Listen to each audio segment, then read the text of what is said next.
वो तो बाद में पता चला जब ऑपरेशन सिंदूर चला। भिजवा था क्योंकि मेरे फादर भी आर्म फोर्सेस से रहे। भी आपको हुक्म आती है कि आज शाम को आपकी बटालियन लिफ्ट होगी और आप उस जगह जाते हैं जहाँ से बच के आना बहुत मुश्किल है। तो जब हमारी डेड बॉडीज आती तो वो डेली आती। सबसे बड़ी बात, क्योंकि प्रधानमंत्री ने इसको अनाउंस तो नहीं किया था 2000 के बिगिनिंग ऑफ 21st सेंचुरी में, उसको 11 साल लग गया था उस्ताद बिन लादेन को मारने के। नमस्कार दोस्तों, जय हिंद। आज मैंने जय हिंद से शुरुआत इसीलिए की है क्योंकि आज हमारे साथ एक ऐसी शख्सियत मौजूद है जिनको आपने टीवी डिबेट से लेके असल जिंदगी में पाकिस्तान को अपने आगे एक नहीं बोलने दी है। जी हाँ, और कोई नहीं, मेजर जनरल के सिन्हा जी हमारे साथ मौजूद हैं। सर कैसे हैं आप? बहुत बहुत स्वागत है आपका। जय हिंद, जय हिंद। मैं एब्सोल्युटली फाइन। सारे आपके दर्शकों को बहुत बड़ा मैं ये कह सकता हूँ, बहुत बड़ा जय हिंद। सर डिबेटों में या कहीं टीवी में जब भी हम आप लोगों को देखते हैं, कहते हैं, सोचते हैं कि यार ये सबका मुंह बंद करवा देते हैं। इन्होंने कैसे शुरुआत करी होगी? तो आप अपनी लाइफ जर्नी के बारे में बताइए, कहाँ से शुरुआत किया?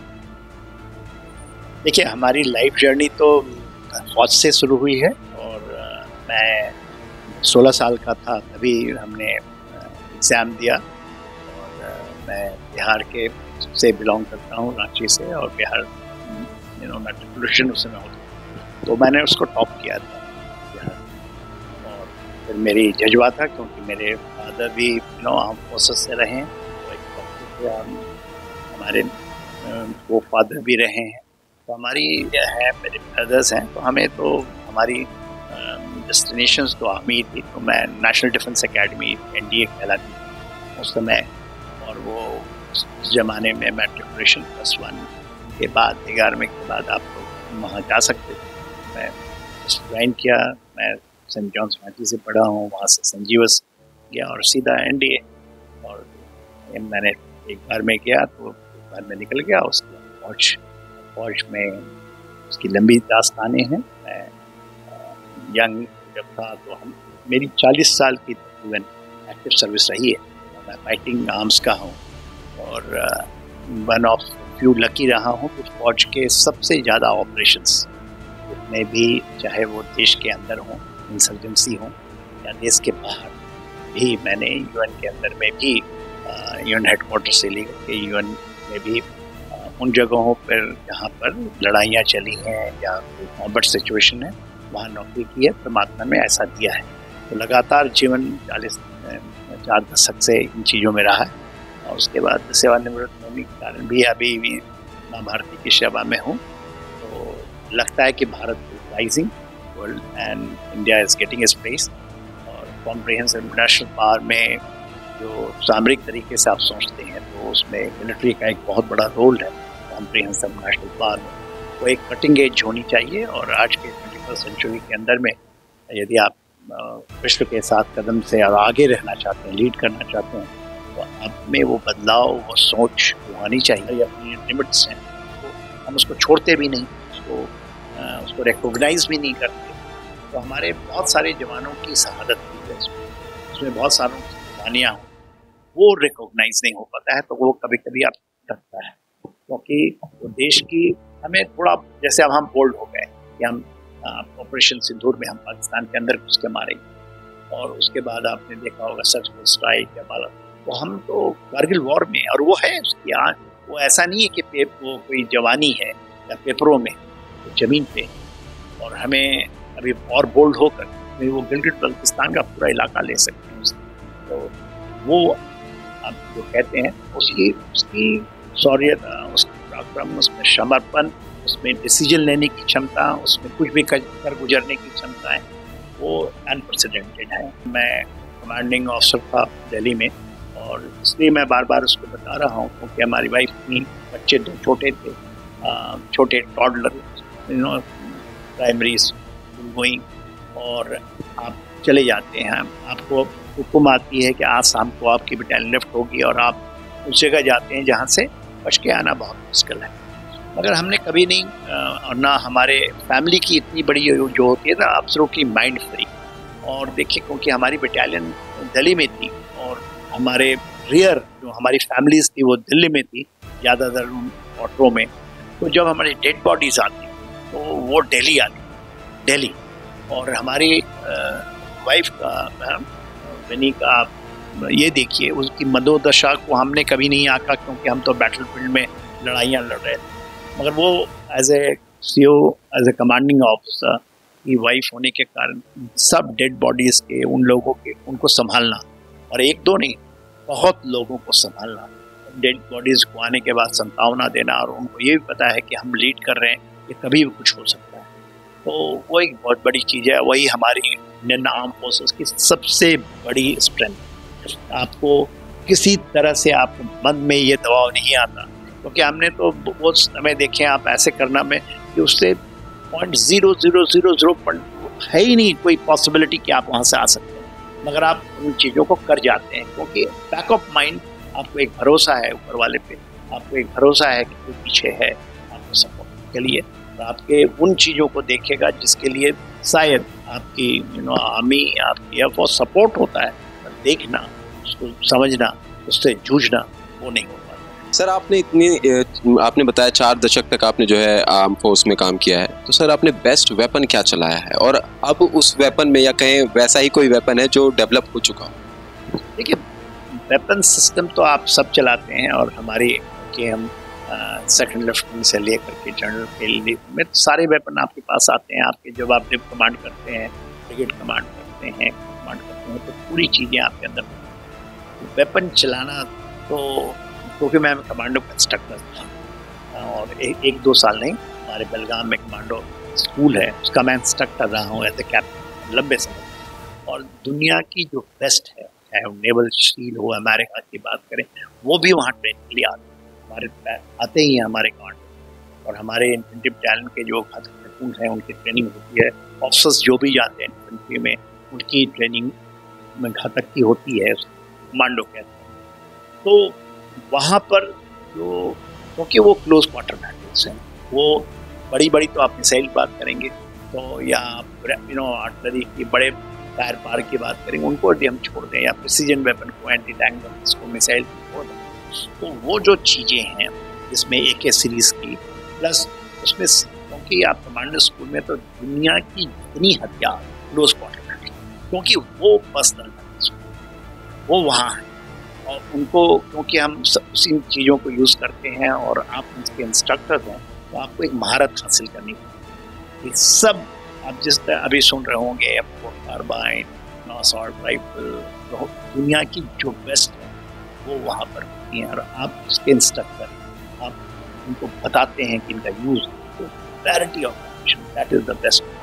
और उसमें सबसे इम्पोर्टेंट चीज़ है कमांडो टाइगर, आपने सुना होगा, सबसे छोटी चीज़ जिसको हम प्लैनेट चार्ज करते हैं, जो कुत्तम गुत्ता की लड़ाई में कभी कभी काम आता है, मगर आप ट्रेनिंग बहुत, और आज 7 से 8 दिन के अंदर में आपका जब होता है तो मैं यहाँ बैठा हुआ है, मैं दिन रात 24 घंटे के अंदर में 18 से 19 घंटे में इन चीज़ों को पढ़ता हूँ, समझता हूँ, देखता हूँ, और हमें अच्छा लगता है। रिसर्च है, बड़ी टीम है, उनको लीड करता हूँ। देश विदेश के जितने भी TV चैनल्स हैं वो पूछते हैं आपका विचार, तो उन चीज़ों को उस समय देखता ना, क्योंकि उसके बाद ये बहुत जगह इंटरव्यूज़ हुए, आपकी तरह लोगों आए, बाहर के विदेश के TV वाले हैं, तो मेरा ये कहना था कि कुछ होने वाला है। और देखिए क्या हुआ, 22 के बाद वो कब लोग आ रहे थे, मेरे मन में क्लियर था कि पाकिस्तान का गिरफ्तार आया है, और इसमें इसकी प्रक्रिया चली है। और सबसे बड़ी बात, क्योंकि प्रधानमंत्री ने इसको अनाउंस तो नहीं किया कि, वो तो बाद में पता चला जब ऑपरेशन सिंदूर चला। ऑपरेशन सिंदूर 4 दिन का एक 21st सेंचुरी का सबसे मॉडर्नाइज्ड तरीके से सिनर्जेटिक इंटीग्रेटेड बैटल है, 4 दिन, और इतना है जिसमें सारी चीज का समावेश है 21वीं सदी के अंदर। Modernised warfare, non contact warfare, AIA, cloud computing, robotic integration, air defence, सारा चीज का उसमें मिश्रण है। और भारत इसको कर गुजरा, कब कर गुजरा और कब हुआ, इसी कहते हैं this is the absolutely silent way में। और ये बदलाव मैं कारगिल वॉर के बाद देखता हूँ। कारगिल वॉर में बहुत सारी कमियां आई थी और बड़े बड़े कमिटियाँ बनी थी, मैं भी उसका हिस्सा था देश विदेश में जा करके। उस समय जो कमियां थी, including the integration of arm forces, और उसके अलावा आपका जब ये आया था कि आप थिएटर कमांड की बात होती थी, अग्निपथ की बात हुई, अग्निवीर की बात हुई।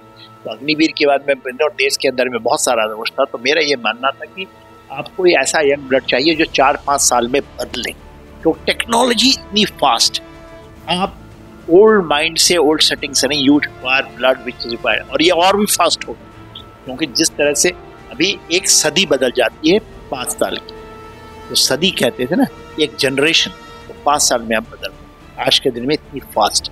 तो उसके लिए आप, और कारगिल वॉर, ये देखिए आप ऑपरेशन सिंदूर की बात करते हैं, तो प्रधानमंत्री ने जब ऑपरेशन सिंदूर खत्म हुआ और अभी तो डिबेट भी हुआ, तो पता लगा कि वो पहला दिन उन्होंने पूरे हमारे आर्मी नेवी एयरफोर्स चीफ को, जो सीडीएस है, उनको ये बता दिया था कि आप समय तय करेंगे, क्या करेंगे, आपकी होगी, किस तरीके से करेंगे, कैसे निकलना है, मिलिट्री एम क्या होगा। मिलिट्री एम चूज करना बहुत इम्पोर्टेंट है, कि आप ओपन एंडेड नहीं, कि आप जैसे लोग बात करें पीओ के ले लेते हैं, क्यों करते हैं, तो वो फौज के अंदर नहीं होता। फौज में जो प्रोफेशनलिज्म होती है वो आप मिलिट्री एम को सेट करते हैं कि ये हमारी एम। तो हम उन्होंने सेट किया कि उनके टेररिस्ट कैंप्स हैं उसको हम खत्म करना है डीप साइड, और 1-2 नहीं, कि जितने मरकज हैं उसको खत्म करना है। उनके जो लॉन्च पैड है as a deterrence. Osama bin Laden 2001 9/11 हुआ था ना, 2000 बिगिनिंग ऑफ 21st सेंचुरी में, उसको 11 साल लग गया था ओसामा बिन लादेन को मारने को, और वो पाकिस्तान में, और पाकिस्तान उनका सबसे बड़ा एलाई, पाकिस्तान तो हमारा एडवर्सरी। तो फोर्सेस वो नहीं जानते, वो इसलिए आपके माध्यम से लोग सामरिक चीजों को जाने। ये कोई चूहे बिल्ली का गेम नहीं है, ये लाइफ एंड डेथ का सवाल है। वो भी ऐसा जो आया है, वो भी आपको पता ही होगा, जो 3 मारे गए हैं उसमें से एक वेटरन है, एक कमांडो है, एसएसजी का कमांडो है, उसकी ट्रेनिंग हुई है, और इसमें तो वो प्लानिंग करने से पहले किसी कार्रवाई को, उसके आगे की कार्रवाई को क्या करते हैं, उसके लिए पूरा ग्राउंड होता है। और जम्मू एंड कश्मीर में यदि किसी को आप ब्लेम करेंगे तो वो OGWs जो हमारे, जिसको आप जो भी बोलिए, जो भी नाम दें, वो लोग हैं, वो सत्ता में भी हाजिर हैं, जो इनको सह देते हैं, उनको पनाह देते हैं, इनसे करवाते हैं इनकी चीज़ें, तो वो उसके कारण ये नहीं हो सकता। अदरवाइज प्योर मिलिट्री ऑपरेशन हो तो they can just can't survive, self life is just 2 hours। तो यदि आपका पूरा का पूरा जिस जगह हुआ है, आपको पता ही होगा, जो लंडवासा एरिया में हुआ है, जो महादेव पीक के नीचे का जो जंगल है, और वेस्टर्न घाटी यदि पहलगाम देते हैं, दोनों की जो दूरी है वो 80 किलोमीटर है, और कैसे इस जगह हुई है तो सबको पता है। और इस कारण से नहीं हुआ कि वहाँ के लोग उनको पकड़े गए हैं, जो फाइनली उसको आइडेंटिफाई करते हैं। 21 की रात, 21 की रात, 22 तारीख को ये हुई है, 22/2025, 21 की रात उन्होंने खाना, ये 3 आतंकवादी जो पाकिस्तानी थे, और 2 उसमें से जो बाद आए थे, एक तो तकरीबन 3 साल पहले से ऑपरेट कर रहा था, सुलेमान, और उसके साथ 2 फ्रेश आए थे, ये टॉप नॉच आतंकवादी। वो तो इंडियन आर्मी है, क्योंकि हमारा रिजॉल्व है कि आपने इसको खत्म कर लिया, और 3 महीने, ये तो आप 30 साल लगा देते, इनको नहीं मिलना मुश्किल है, क्योंकि आपके एडवर्स, यदि वो पाकिस्तान क्रॉस कर जाते तो आप उसको कुछ नहीं कर सकते, उसको रोक, उसको करना, और उसी में, क्योंकि हमारे हम डेमोक्रेसी वाले, तो हम ऐसा नहीं कर सकते कि आप पूरे जम्मू कश्मीर को आप कहते आतंकवादी है, जैसे कि इसराइल मान लीजिए गाजा में कि वहाँ पर किसी के नहीं, आप किसी को घर भी नहीं उड़ाते, आप किसी को मारते। That is the way slowly we are winning the hearts and mind, ये है। इसलिए आज के दिन में Jammu and Kashmir is more और less integrated with India.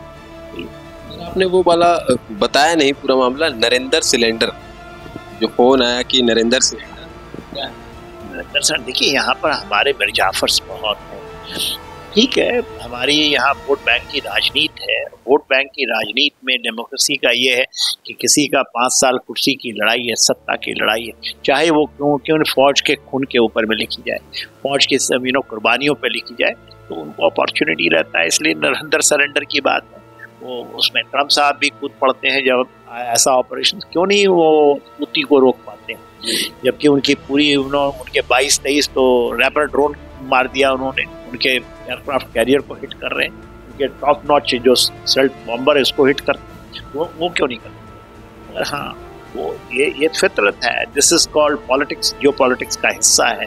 This is the way 21st century चलेगी। सर, ट्रम्प का जो है जिक्र छिड़ा, तो ट्रम्प साहब जो है चौधरी बनते हैं, कहें तो चौधरी बनना उनका किस हद तक सही है कि कभी वो दोस्त बन जाते हैं तो मोदी साहब जाके कहते हैं कि अब की बार ट्रम्प सरकार, लेकिन उसी पे कांग्रेस भी अब यही चीज़ पूछ रही है और देश के कई युवा भी ये चीज़ पूछ रहे हैं कि अगर आप जाते हैं वहाँ पे दोस्ती करने के लिए, आपने दोस्ती का हाथ बढ़ाया, उसके बाद जब ऑपरेशन सिंदूर के टाइम भी ट्रम्प ने कहा कि इंडिया के साथ है, फिर वो पलटता रहता है, ये बात है। फिर अब लेकिन जाके वो इंडिया के खिलाफ कहीं हो गया है टैरिफ वाले मामले। देखिए, मॉडर्न वॉरफेयर में, मॉडर्न जियोपॉलिटिक्स में, and world is at war, ये सिचुएशंस में हर एक शताब्दी के समय में और 28वें यही चीज रहेगा, और इसी को कहते हैं एम्बिगुअस सिचुएशंस। और उसके अंदर में यदि हम बैठे हैं तो आप मेरे सबसे अच्छे भाई हो सकते हैं, सबसे अच्छे दोस्त हो सकते हैं। इट इज ऑल ट्रांजेक्शनल, ये कोई परमानेंसी नहीं है। और जब हम मानते हैं कि हिंदी चीनी भाई भाई परमानेंट है, जिस दिन आपने इस परमानेंसी को मान लिया, उस दिन आपका वही होगा जो 62 की लड़ाई में हुआ था। नथिंग, एवरीथिंग इज डिपेंड आपके ओन इंटरेस्ट के ऊपर। और अब जब आप देश के इंटरेस्ट रहते हैं तो अपने लोग, डोनाल्ड ट्रंप वही कर रहे हैं, उनकी सोच बल। अमेरिका की हालत बहुत बुरी है, $37 ट्रिलियन का उनका डेट, 37 ट्रिलियन, $31 ट्रिलियन की उनकी इकॉनमी है। आज उनका अधिपति जाए तो अमेरिका के कन पे कर्जा है, कन। तो आप जिस तरह से कोई ऐसा घर आपको दिखाई दे जिसके अंदर में वो घर ही मान लीजिए 5 करोड़ का है और उसकी 100 करोड़ की उसकी केवल वो है, यदि कर्जा है, और उसके बाद उनके 10 गाड़ियां खड़ी हैं, लोग डांस कर रहे हैं, ये कर रहे हैं, तो वही हालत अमेरिका को यदि आपको देखना है, हालत वही। डोनाल्ड ट्रंप इसको करना ये चाहते हैं, भले उनका तरीका अलग है। तो ये थे हमारे साथ मेजर जनरल के सिन्हा जी, इन्होंने हमारे सारे सवालों का बखूबी जवाब दिया, जो कि आपके भी सवाल थे। हमारी वीडियो आपको कैसी लगी हमें जरूर बताएं। नमस्कार।